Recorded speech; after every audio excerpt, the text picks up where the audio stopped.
everyone. My name is Kenneth Wright. I am the bass player and musical director for Wiz Khalifa. This is my setup. Come check me out, man.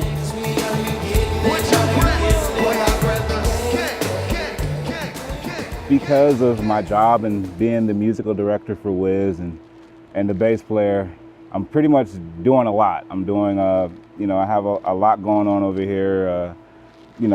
My cabinets, keys, pedals, and playback. So I'm kind of doing quite a bit, but I feel like with what's going on and all that I have to juggle with, the least of my worries, honestly, is my playback, which I love and I feel like is completely amazing. Having to play keys, I normally have a bass strapped across my back while I'm playing, so I just have a lot going on. I have, just dealing with directing the band, directing Wiz, and making sure he's comfortable, making sure he knows where he is in the record, and we know where we are in the record and whatnot. Like, I just have, focus-wise, I have to put and place my focus on the band and on the artist. So I can't really allow too much time and focus to be on playback, and having the redundant playback setup the way it is and the simplistic setup of it, it just makes my life so much easier. I can really have fun and truly enjoy just being on stage and performing.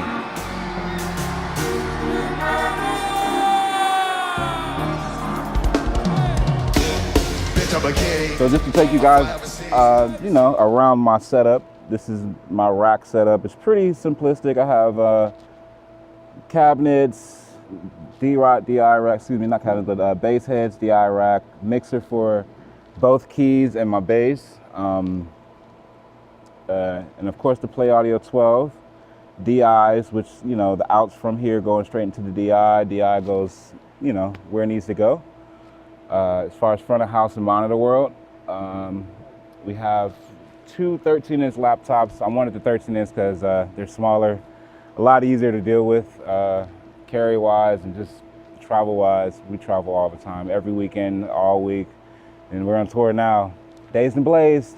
But yeah, made it really simple, and I don't know, it's just, I love it. I love my simplistic setup. I love the fact that I can take this anywhere, from the States to overseas and back, and not have any issues.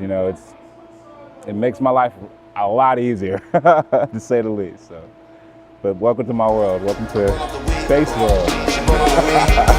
Because I'm a king, I fly overseas, cry for the cheese, cry for the pay. How about you guys in the back? Again, this is my rig, and this is what I've chosen to use as far as playback is concerned, because it is very, very dependable, and I actually have to run playback. So I felt that I should find something and figure out the best way of getting our playback to run kind of more fail-proof, and make it so that it's really seamless, really easy. It's not too much to it, but it gets the job done every single time.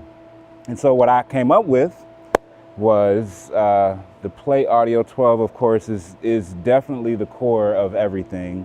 The Play Audio, honestly, in my opinion, is one of the best interfaces for redundancy out, period. And what makes it very special to me and very important is the fact that it's only one unit. You don't have to carry your DI box and all of the extra stuff with it. Like, it's literally just a unit, so, and that for me, because I travel a lot, as a tour musician and musical director, I have a lot of work and my boss never stops. So it just makes life a little bit easier for me, honestly. So I wouldn't move and go with anything else.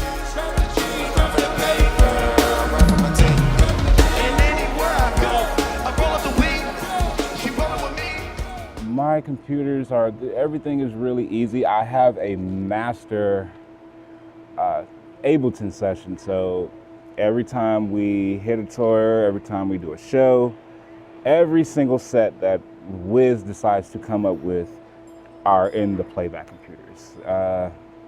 You know, he likes to change the show. He likes to keep it fresh, keep it new. So with me knowing that, I always keep every record that we've ever played as a band or that he's done in the Playback. So that way, if he wants to pull something out spontaneous or he's talking to the crowd and like, what do you guys want to hear?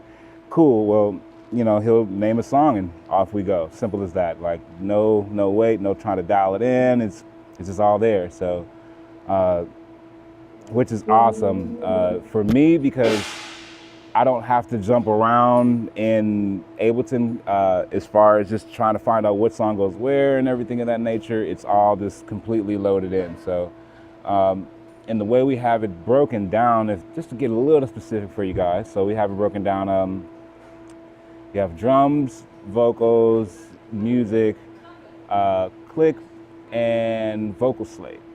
So it's all running back. Like drums, you know, coming out 1 and 2, vocals 3 and 4, music 5 and 6, and so on and so on and so on and so forth. So it's really just broken down, really simplistic in Ableton. Really, everybody. I mean, every song gets its own, you know, track and whatnot. It's slight EQ differences for the drums and in each music parts. Everything's separated, stemmed out. So we kind of get the best of both worlds and don't have to worry about the fail from the computer or anything of that nature because of the redundant playback, because it's so simplistic, because it's so fail-proof, because it's so solid. It's the least of my worries up here on stage when, you know, giving direction. So I love it. There's no complaints over here. Couldn't if I wanted to, honestly. It runs exactly the way it was made to run. It's no issues. It has no skips, no anything. I don't have to look down and check, oh, did it flip over? Do I have to hit a switch or anything? Even though I could, it's not necessary. So it's really a true lifesaver. Yeah, you know what it is. Black and yellow, black and